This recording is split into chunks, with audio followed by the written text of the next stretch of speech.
So students, आज हम बात करेंगे scalar product of four vectors. Scalar product of four vectors. तो suppose A B C and D are four given vectors.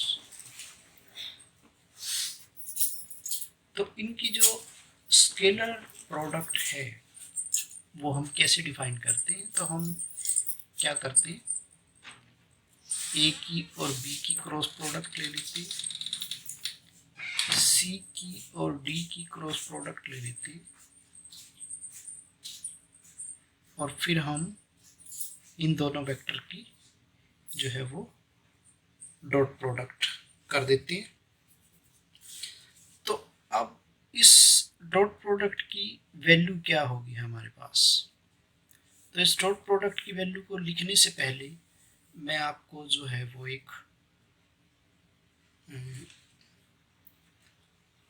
Formula बताना चाहूँगा इसको लिखने का, या आप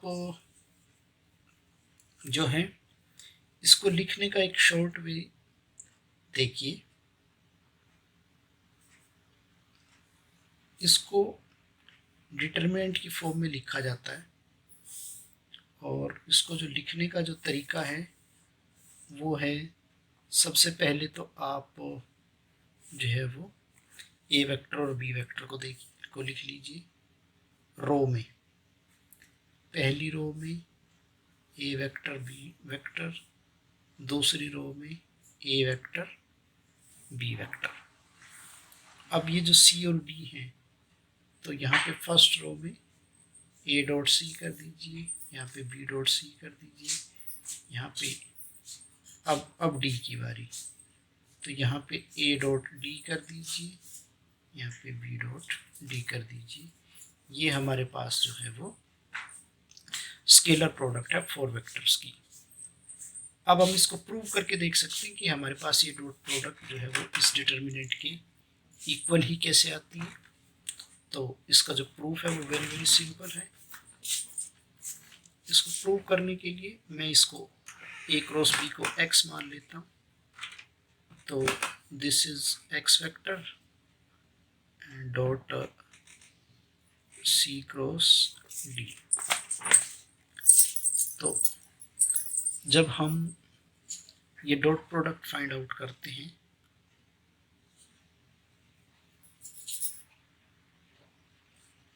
जब हम ये डॉट प्रोडक्ट फाइंड आउट करेंगे तो हम क्या कर सकते हैं कि हम जो है इस क्रॉस को और इस डॉट को आपस में इंटरचेंज कर सकते हैं। C dot D. नाउ अब हम क्या कर सकते हैं, अब हम यहाँ पे x की वैल्यू रख दीजिए। तो x की वैल्यू मेरे पास है a क्रॉस b, तो a cross b cross c, और ये मेरे पास है d।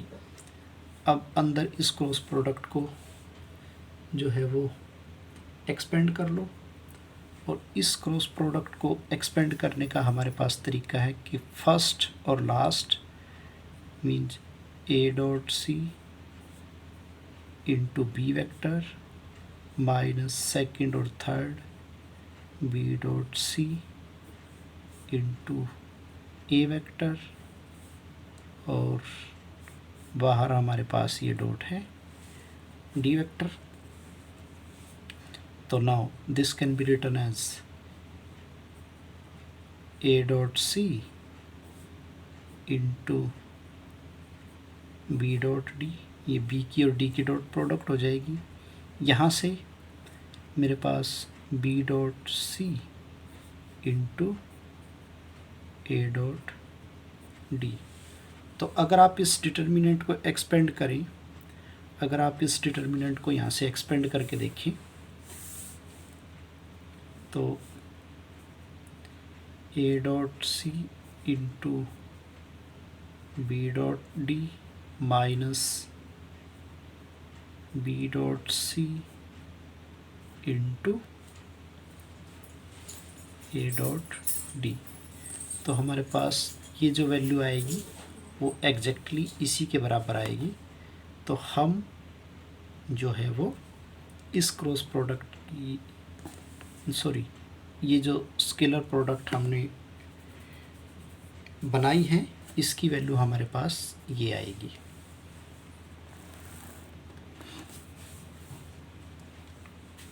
अब इसी तरह से हम जो है 4 वेक्टर की वेक्टर प्रोडक्ट के बारे में बात कर सकते हैं। तो 4 वेक्टर्स हमारे पास हैं ए बी सी डी। इनकी वेक्टर प्रोडक्ट कैसे डिफाइन करनी है? तो देखो इनकी वेक्टर प्रोडक्ट वही तरीका, सबसे पहले हम ए की और बी की क्रॉस प्रोडक्ट कर लेंगे। तो हमारे पास एक तो आ जाएगा ए क्रॉस बी और यहाँ से ये क्रॉस यहाँ पे डॉट की जगह क्रॉस आ जाएगा। अब तो ये मेरे पास है सी क्रॉस डी। अब इसकी वैल्यू को कैसे फाइंड आउट करना है? तो इसकी वैल्यू को फाइंड आउट करने के लिए आपको सिंपल सा जो है वो एक फॉर्मूला ध्यान रखना है। और वो फॉर्मूला आपके पास क्या है? वो फॉर्मूला आपके पास है, देखो जब हम 3 वेक्टर पे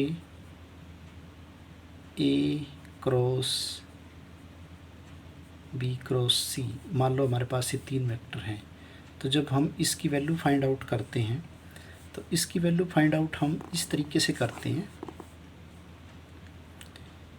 कि फर्स्ट की और लास्ट की dot product means A dot C into B vector minus A dot B first की और सेकंड की A dot B into C vector. एक तो हमारे पास ये वाला फॉर्मूला है और दूसरा फॉर्मूला हमारे पास है अगर हमें ए क्रॉस बी क्रॉस सी। आपको अब हम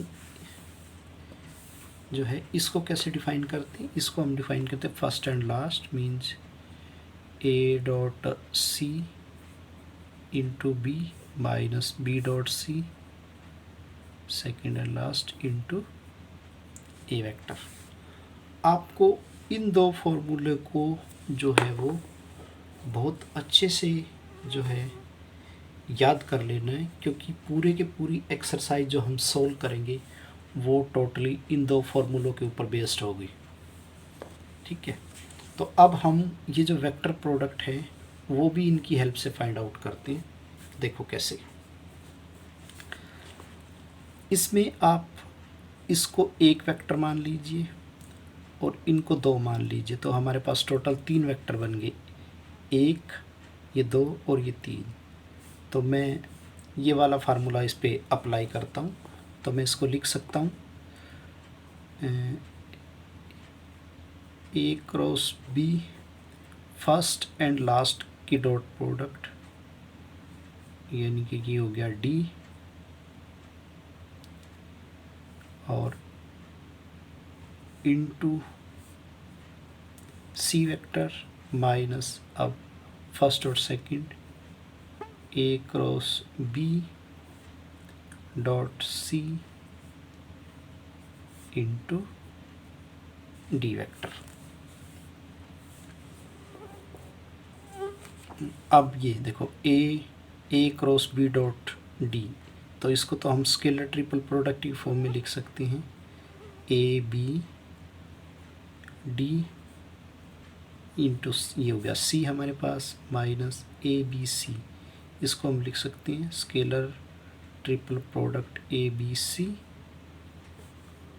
और इंटू डी वेक्टर। तो ये मेरे पास जो है वैल्यू आई है ए क्रॉस बी क्रॉस सी क्रॉस डी की। इसकी एक वैल्यू तो हमारे पास ये आई है। अब हम इसको दूसरे तरीके से कैसे फाइंड आउट कर सकते हैं? अब मैं क्या करता हूँ, इसी एक्सप्रेशन में इसको सिंगल वेक्टर मान लेता हूँ और इसको 2 मान लेता हूँ। तो जब मैं इसको सिंगल वेक्टर मान लूँगा और इनको अलग अलग मान लूँगा तो मेरे पास 3 वेक्टर बन गए, ए बी, और हमारा तीसरा वेक्टर बन गया सी क्रॉस डी। तो अब first and last means A dot C cross D into B vector minus B dot C cross D into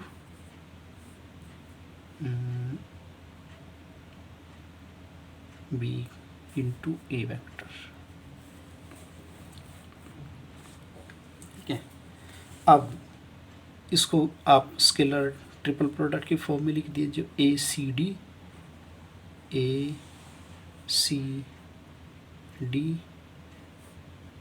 into B vector minus B C D into A vector. तो ये हमारे पास जो है इसकी इस expression की दूसरी वैल्यू है। तो ये जो वेक्टर प्रोडक्ट है हमारे पास 4 वेक्टर्स की, तो उसको इस टाइप से भी लिखा जा सकता है और उसको इस टाइप से भी लिखा जा सकता है। तो इसको सिंप्लिसिटी में याद रखने के लिए आपको कुछ नहीं करना है, बस आपको एक बार अगर इसकी ज़रूरत है, अगर आप इनको अलग अलग मानते हो तो यहाँ से ए क्रॉस बी की डी के साथ आएगी, तो A B D into C, फिर ए क्रॉस बी की सी के साथ तो A B C into D, A B C into D. और अगर आप इसको एक मानते हैं और इन दोनों को अलग अलग मानते हैं तो फर्स्ट एंड लास्ट तो ए सी डी इंटू बी, ए सी डी इंटू बी, और सेकंड एंड लास्ट तो बी सी डी इंटू ए। तो ये इसको याद करने का जो तरीका है हमारे पास। तो ये था हमारे पास डेफिनेशन जो हमने की थी। अब हम एक छोटा सा क्वेश्चन को सोल्व कर लेते हैं यहाँ पे। तो एक्सरसाइज 1.3 के हम एक क्वेश्चन को डिस्कस कर लेते हैं। एक्सरसाइज 1.3 और हमारे पास क्वेश्चन नंबर है सेकंड। वो क्या कहता है, if A and B lie in the plane, if A vector and B vector lie in a plane normal to the plane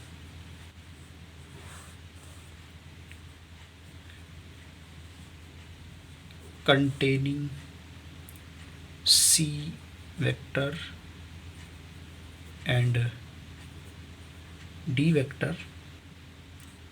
तो शो करना आपको, show that A cross B dot C cross D is equal to 0। तो इसका तो जो proof है वो very very simple. अब हम जो है इसको 2 तरीक़ों से प्रूव कर सकते हैं। तो सबसे पहले तो मैं इसकी ज्योमेट्री देख लेता हूँ वो कैसे हैं। तो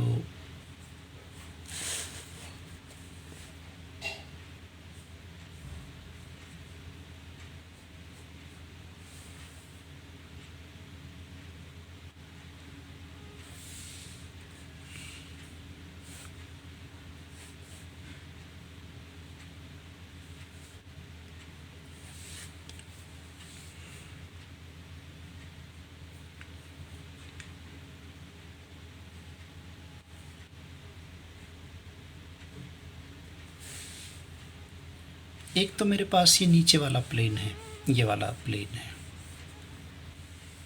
ठीक है।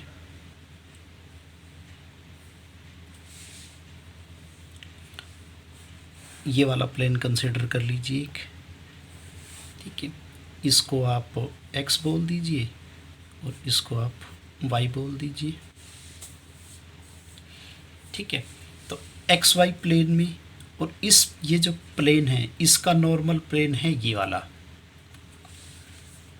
ठीक है। तो अब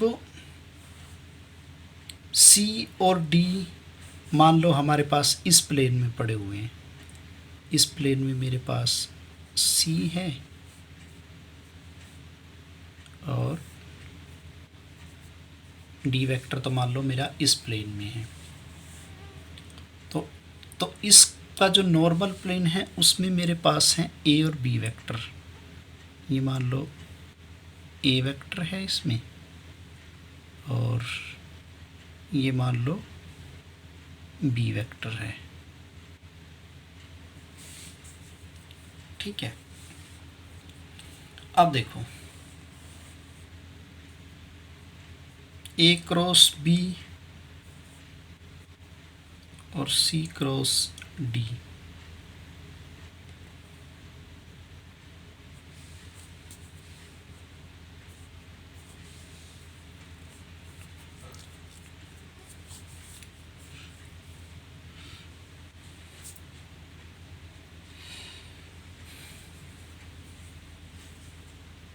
अब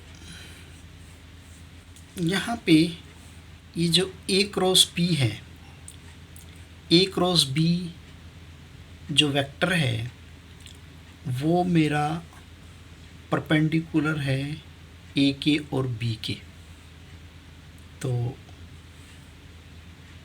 इसके परपेंडिकुलर जो वेक्टर होगा, देखो इस A के और B के परपेंडिकुलर जो वेक्टर होगा वो वेक्टर हमारा इस प्लेन में लाई करेगा, ठीक है। तो वो इस प्लेन में लाई करेगा, तो वो मेरा यहाँ कहीं होगा A क्रॉस B। क्यों? क्योंकि इस प्लेन के परपेंडिकुलर ये वाला प्लेन है, तो इस A के और B की परपेंडिकुलर जो लाइन होगी वो लाइन हमारी इस प्लेन में लाई करेगी। तो ये A क्रॉस B वेक्टर जो है वो नीचे वाले प्लेन में होगा। और इसी तरह से जी C क्रॉस D है, ये डॉट प्रोडक्ट था, सॉरी यहाँ पे ये डॉट प्रोडक्ट थी। और इसी तरह से हमारे पास C के और D के जो परपेंडिकुलर जो लाइन होगी, ये जो C क्रॉस D है वो C के भी परपेंडिकुलर है, D के भी परपेंडिकुलर है। तो वो जो लाइन है वो हमारी होगी इस प्लेन में, यानी कि वो परपेंडिकुलर मेरा कुछ इस टाइप से होगा, इस टाइप से होगा। तो इस टाइप से होगा तो वो लाइन हमारे पास आएगी इस प्लेन में, यानी कि ये मेरा होगा C क्रॉस D। तो ये लाइन और ये लाइन हमेशा ही आपस में 90 डिग्री का एंगल बनाएंगे। तो यहाँ से इसकी वैल्यू जो है वो 0 हो जाएगी। तो ये तो इसका ज्योमेट्रिकल प्रूफ था, ज्योमेट्रिकली इसको मैंने प्रूव करके दिखाया आपको। लेकिन अब मैं इसको मैथमेटिकल प्रूव करके देखना चाहता हूँ कि इसकी वैल्यू 0 ही क्यों आती है।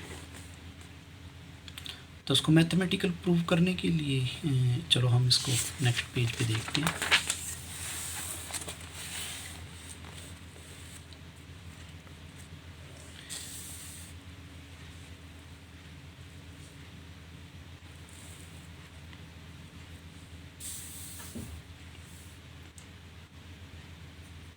देखो A cross B dot C cross D, और इसकी वैल्यू को जो है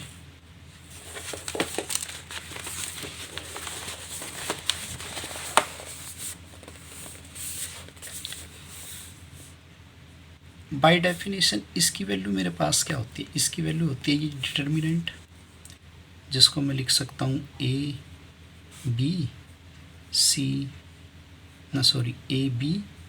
ए बी। तो यहाँ पे डॉट सी, यहाँ पे डॉट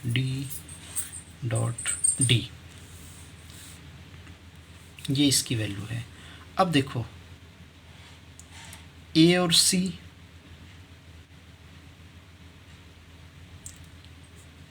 सी, ये दोनों आपस में परपेंडिकुलर हैं। क्यों? क्योंकि वो आप यहाँ से देखो, वो आप इस फिगर से देखिए, ए ऊपर वाले प्लेन में है, सी नीचे वाले प्लेन में है। तो ए नॉर्मल प्लेन में है, ये टेंजेंट प्लेन में है। तो ए के और सी के बीच का एंगल हमेशा ही 90 डिग्री का होगा। इसी तरह से डी भी नीचे वाले प्लेन में है और जो है बी ऊपर वाले प्लेन में। तो बी का और डी के बीच का एंगल भी 90 होगा, तो बी और डॉट डी भी 0 होगा। तो यहाँ से मेरे पास ए डॉट सी भी 0, बी और सी, ये बी डॉट सी भी 0, ए डॉट डी भी 0, बी डॉट डी भी 0। तो ये टोटल हमारे पास वैल्यू जो है इसकी 0 आ गई। इसका रीज़न आप बता सकते हो, इसका रीज़न आप ये बता सकते हो कि since A and C are perpendicular, since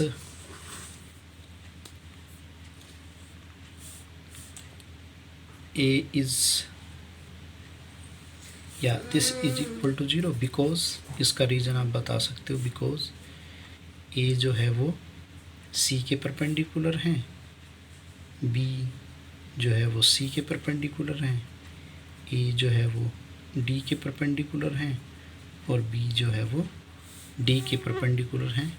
that's why इसकी वैल्यू जो है वो 0 आई है। तो ये था हमारे पास इसका छोटा सा प्रूफ जो है। बाकी काम हम नेक्स्ट लेक्चर में करेंगे। तो दिस कंप्लीट्स योर प्रूफ।